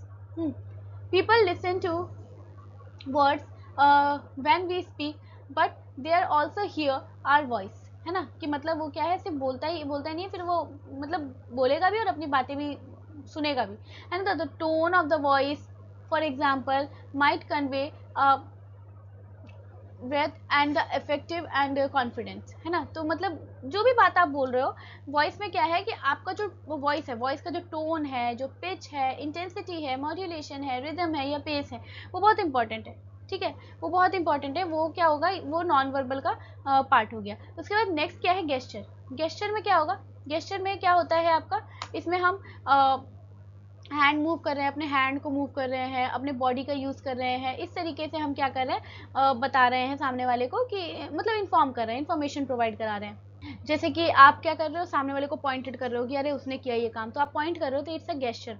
आप किसी को हाई कर रहे हो, ऐसे हाई कर रहे हो, तो ये क्या है, इट्स ऑल्सो अ गेस्चर। या फिर आप किसी को नंबर बता रहे हो कि 1 है, 2 है, 3 है, तो इट्स ऑल्सो अ गेस्चर, ठीक है। तो ये क्या है, गेस्चर में आ गया। देन आता है बॉडी लैंग्वेज। बॉडी लैंग्वेज में क्या आता है, इसमें कई तरीके के सिग्नल आ सकते हैं, जैसे कि आपका फेशियल एक्सप्रेशन भी आएगा, इसमें आई का मूवमेंट भी आएगा, हैंड गेस्चर आएंगे, इसमें पोस्चर्स आएंगे सारे। जैसे कि देखो, आई का मूवमेंट, पोस्चर्स, आप किस तरीके से खड़े हैं, कैसे बैठे हैं, हैंड का आपका गेस्चर कैसा है, आप जब हैंड शेक कर रहे हैं तो किस तरीके से कर रहे हैं, तो ये सब क्या है, बॉडी लैंग्वेजेस होती है। फिर फेशियल एक्सप्रेशन।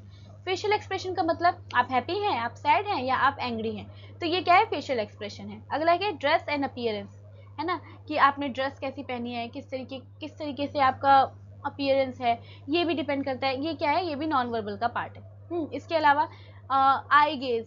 आई गेज का मतलब क्या है, eye movement such as a glancing, waving and blinking, मतलब ऐसे ऐसे आप बात भी कर रहे हैं और ऐसे ऐसे ब्लिंक कर रहे हैं आईज, या फिर आप इधर उधर लेके जा रहे हैं, प्रॉपर मतलब आई कांटेक्ट मेंटेन नहीं कर रहे हैं, आप इधर उधर देख रहे हैं, तो ये सब क्या नॉन वर्बल का पार्ट है ना। इससे समझ में आ रहा है कि आप हेजिटेट हो रहे हैं, आप परेशान हो रहे हैं, आपको मतलब बात करने में प्रॉब्लम आ रही है, और वही आप प्रॉपर आई कांटेक्ट के साथ बात करेंगे, बेशक आपको कितना डर लग रहा हो, लेकिन अगर आप आई कांटेक्ट के साथ बात करेंगे तो उस कंडीशन में सामने वाले को आपके अंदर कॉन्फिडेंस दिखाई देगा।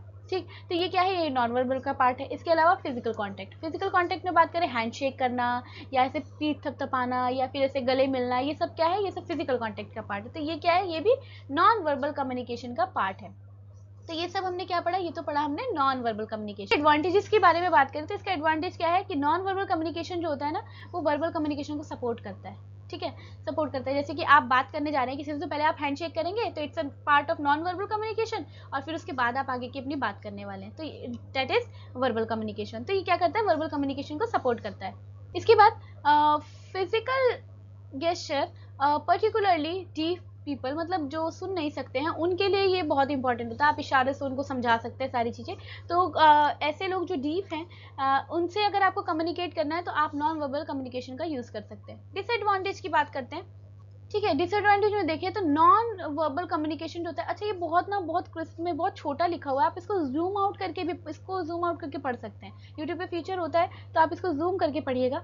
तो इसमें क्या लिखा है कि नॉन वर्बल कम्युनिकेशन जो है वो मतलब डिफिकल्ट हो जाता है इंटरप्ट करना। कई बार अब मुझे साइन लैंग्वेज आती है, मैंने साइन लैंग्वेज को यूज़ कर लिया, सामने वाला नहीं समझ पाया, उसको कुछ और ही समझ में आ गया, है ना। तो यहाँ क्या होता है कि मिस इंटरप्शन आ जाता है, कई बार मिस इंटरप्रिटेशन आ जाती है, मिसअंडरस्टैंडिंग स्टार्ट हो जाती है, क्योंकि साइन लैंग्वेज है, हम यहाँ पर इशारों से या फिर अपने फेशियल एक्सप्रेशन से बात कर रहे हैं, तो कई बार हम जो है मैसेज को क्लियरली एक्यूरेट नहीं पहुंचा पाते। पहले तो डिसएडवांटेज ये हो गई। दूसरी, नॉन वर्बल कम्युनिकेशन में जो बड़े बड़े कॉन्वर्सेशंस होते हैं ना, जो बड़ी बड़ी बातचीत होती है, वो हम इसमें नहीं कर पाते, डिफिकल्ट होता है। आप गेस्चर से कैसे किसी को समझा सकते हैं, अगर आप गुस्सा है तो आप गुस्से के मूड में खड़े होकर समझा सकते हैं, है ना। लेकिन अगर आपको गुस्से में बहुत चीज़ें बोलनी है, तब आप क्या करोगे, फिर तो आप वर्बल कम्युनिकेशन का यूज़ करोगे ना। ठीक है, तो नॉन वर्बल कम्युनिकेशन में यही है कि आप लॉन्ग वे में अगर आपको बात करनी है तो आप वो नहीं कर पाएंगे। ठीक है, तो इसके बाद अगला आता है विजुअल कम्युनिकेशन। हमने वर्बल पढ़ा, हमने नॉन वर्बल पढ़ा, अब हम पढ़ रहे हैं क्या, विजुअल कम्युनिकेशन।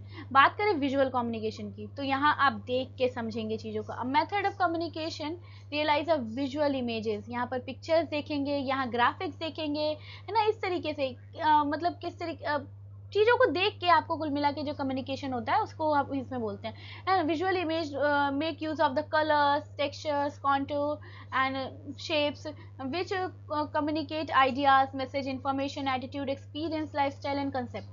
तो ये सब क्या है, विजुअल कम्युनिकेशन का पार्ट है, जहाँ पर आप चीज़ों को देख के, पिक्चर्स को देख के आप समझ पाते हैं कि मतलब बातचीत जो है या चीज़ों को इन्फॉर्मेशन को ट्रांसमिट जो हो रहा है वो यहाँ पर पिक्चर की हेल्प से हो रहा है। जैसे पावर ऑफ विजुअल कम्युनिकेशन। अच्छा, विजुअल कम्युनिकेशन का देखो, मैं आपको अगर बोलूँ ना आप क्वेश्चन आंसर्स याद करो, और मैं आपको बोलूँ फ्लो चार्ट याद करो, है ना। जनरली आईटी जैसे सब्जेक्ट्स में क्या बोला जाता है, आईटी जैसे सब्जेक्ट में कहा जाता है कि आपको जो है जो भी चीज़ें याद करनी है वो फ्लो चार्ट्स में याद करो। फ्लो चार्ट्स अगर आप याद करोगे ना, देखो फ्लो चार्ट्स एक माइंड मैप की तरह होता है, और हमारे ना ब्रेन की ये एक क्या बोल सकते हैं, नेचर कह सकते हैं कि वो इमेजेस जो होती है ना उसको ज़्यादा अच्छे से समझ पाता है ना। जो इमेज आपने देख ली वो आप नहीं भूलोगे, आप वर्ड्स लिखे हुए भूल जाओगे, लेकिन आप इमेजेस नहीं भूलोगे। तो यहाँ वही लिखा है कि पावर क्या होती है विजुअल कम्युनिकेशन की, पहले कि visual representation has been the power reach beyond language, education, background, national boundaries and, मतलब आप अगर एक बार जो चीज़ देख लोगे ना ऐसे पिक्चर, वो आपको याद रह जाएगी, वो आपकी मेमोरी में फीड हो जाएगी, है ना।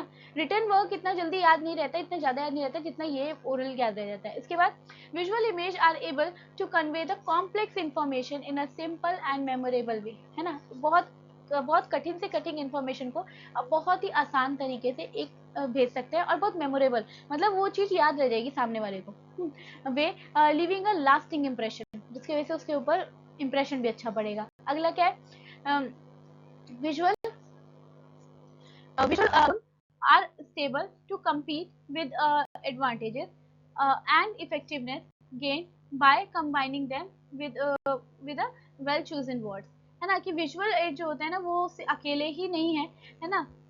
विजुअल अकेले ही एडवांटेज को compete नहीं कर सकता, and effective gain by combining them with a well chosen word, मतलब अगर इसके साथ अगर आप सही वर्ड्स का यूज करेंगे तो ये बहुत ज़्यादा इफेक्टिव है। ठीक है। तो अब इसकी बात करें, इसके कुछ एग्जाम्पल देखो, जैसे ये साइन आपको दिख रहा है ना, ये साइन बोर्ड क्या दिखा रहा है, ये लोगो, इससे आप समझ गए कि एप्पल है ना।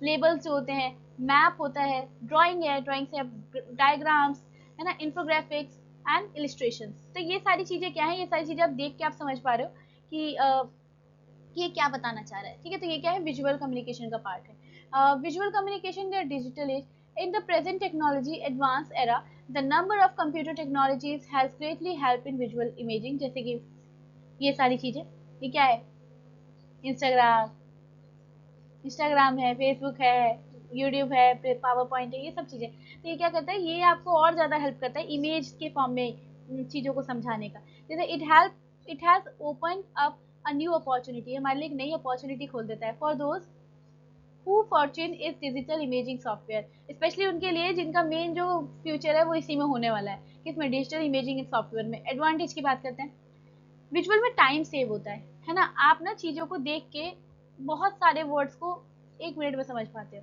इसके अलावा अट्रैक्ट अटेंशन, जब इमेज आती है ना सामने, तो इंसान एक बार को देखता है उसको, है ना, तो वहाँ क्या है, अटेंशन हो जाता है, मतलब बहुत ज़्यादा अटेंशन मिलती है एक विजुअल कम्युनिकेशन को। इसके अलावा इम्प्रूव अंडरस्टैंडिंग, मतलब समझ रहे हो ना कि एक, देखो अब ये जैसे फ्लो चार्ट्स बने हुए हैं, यहाँ फ्लो चार्ट्स ना बना के मैं आपको रिटर्न में सब कुछ दे देती, तो आपको बोर लगता, आप पढ़ते भी नहीं, है ना। तो क्या होता है ना, जब हम विजुअल फॉर्म में चीज़ों को समझाते हैं ना, जैसे हम फ्लो चार्ट्स का यूज़ कर रहे हैं, जैसे हम डायग्राम का यूज़ कर रहे हैं, तो अब चीज़ें समझ में आती हैं। वही अगर मैं लिखे ही जा रही हूँ, मैं रिटर्न ही रिटर्न लिखे जा रही हूँ, तो उस कंडीशन में आपको चीज़ें समझ नहीं आएंगी। ठीक। इम्प्रूव अंडरस्टैंडिंग, इम्प्रूव अंडरस्टैंडिंग मतलब अब आप देख के चीज़ों को ज़्यादा समझते हो। ठीक, आपके जो मतलब जो भी आप इमेजेस देख रहे हो, जो भी चीज़ें देख रहे हो, उससे आप ज़्यादा समझोगे चीज़ों को। इसके अलावा enhance memory, visual are remembered better than words, words के कंपैरिजन में चीज़ें जो देखते हैं ना, वो ज़्यादा अच्छे से याद रह जाती हैं। तो एनहांस मेमोरी आपकी मेमोरी को एनहांस करती है। And universal appeal, universal appeal का मतलब क्या है कि अब देखो, लैंग्वेज एक बहुत बड़ा बैरियर है। अगर हमें ग्लोबल लेवल पे बात करना है, तो ग्लोबल लेवल पे डिफरेंट लैंग्वेजेस हैं, जैसे इंग्लिश है, मंडारिन लैंग्वेज है, बहुत सारी लैंग्वेज है ना। तो अब यहाँ पर ना, जब हम इंटरेक्ट करते हैं किसी से, मान लो उसको इंग्लिश नहीं आती है, उसको अपने अपने कंट्री की लैंग्वेज आती है, अब and you have to interact it, है ना। तो अब कंडीशन क्या है, उस कंडीशन में तो अब आपको तो वो लैंग्वेज नहीं आती और उसे आपकी लैंग्वेज नहीं आती, तो इंटरेक्शन कैसे होगा, तो वहाँ पर विजुअल कम्युनिकेशन बहुत अच्छा रोल प्ले करता है। ठीक है, तो विजुअल कम्युनिकेशन जो है वो इस तरीके का जो डिफरेंस है, ये लैंग्वेज डिफरेंस, कल्चरल डिफरेंस जो है, वो इसको बिल्कुल खत्म कर देता है। ठीक है, तो ये हो गए इसके advantages. Depend on technology cost and effectiveness, now a day people are greatly interested in person to exchange any type of image, है ना, instead of create the digital design photograph and save them electronically over the social media, है ना। तो आज के time में लोग जो है इमेजेस को एक दूसरे को भेज के वो ज़्यादा मतलब इन्फॉर्मेशन अगर कलेक्ट करना है तो इमेज फॉर्म में कलेक्ट करना ज़्यादा पसंद करते हैं, तो उसको सेव करना भी, उसको स्टोर करके रखना भी ईजी होता है। ठीक है, in spite of various pros of visual communication method, one of their con is that it depend on technology and uh, and is cost effective, है ना, not cost effective। देखो इतने सारे फायदे होने के बाद भी इसके भी कुछ नुकसान है। पहला क्या, कि इस चीज़ के, इस तरीके की कम्युनिकेशन के लिए हमें टेक्नोलॉजी पे डिपेंड होना पड़ता है ना। और सेकंड थिंग क्या, कि थोड़ा सा कॉस्टली होता है, इस तरीके की इन्फॉर्मेशन जो होती है ना, कम्युनिकेशन स्टाइल जो होता है, ये कॉस्टली होता है थोड़ा। ठीक है, तो visual communication turns ideas into image, जो भी आपके विचार है उसे इमेज में कन्वर्ट कर देता है ना, और वो जो इमेज होता है उसकी वजह से और ज़्यादा इम्पैक्ट आता है। ठीक है, तो ये हमने आज chapter number first and second दोनों ही कंप्लीट कर लिया। यूनिट फर्स्ट जो थी आपकी, उस यूनिट फर्स्ट की जिसमें कम्युनिकेशन स्किल पार्ट 1 था, उसके हमने 2 चैप्टर्स आज इस लेक्चर में कवर किए हैं। नेक्स्ट लेक्चर में कोशिश करूंगी मैं 2 और चैप्टर्स कराऊं। ठीक है, तो अच्छे से पढ़िएगा इसको, और कोई भी प्रॉब्लम हो, कोई भी डाउट हो तो कमेंट सेक्शन में पूछिएगा। मैं नेक्स्ट लेक्चर में पहले वो डाउट ही क्लियर करूंगी, उसके बाद हम आगे चलेंगे। एंड अगर आपको कोई भी टॉपिक, कुछ भी प्रॉब्लम है, तो आप बिल्कुल आराम से पूछिएगा उसको। ठीक है, और इसको अपने फ्रेंड्स के साथ भी शेयर कीजिए, सो डैट उनको भी समझ में आए, वो भी इस चैप्टर्स को पढ़ सके और उनकी भी हेल्प हो सके। एंड अगर आपको वीडियो पसंद आई हो तो चैनल को लाइक कीजिए, सब्सक्राइब कीजिए एंड बेल आइकन जरूर हिट कर दीजिएगा, ताकि जो आगे की अपडेट्स हैं, आगे के जो चैप्टर्स हैं, मैं वो आपको आसानी से मिल सके। तो पढ़ते रहिए, और तब तक के लिए bye bye and take care.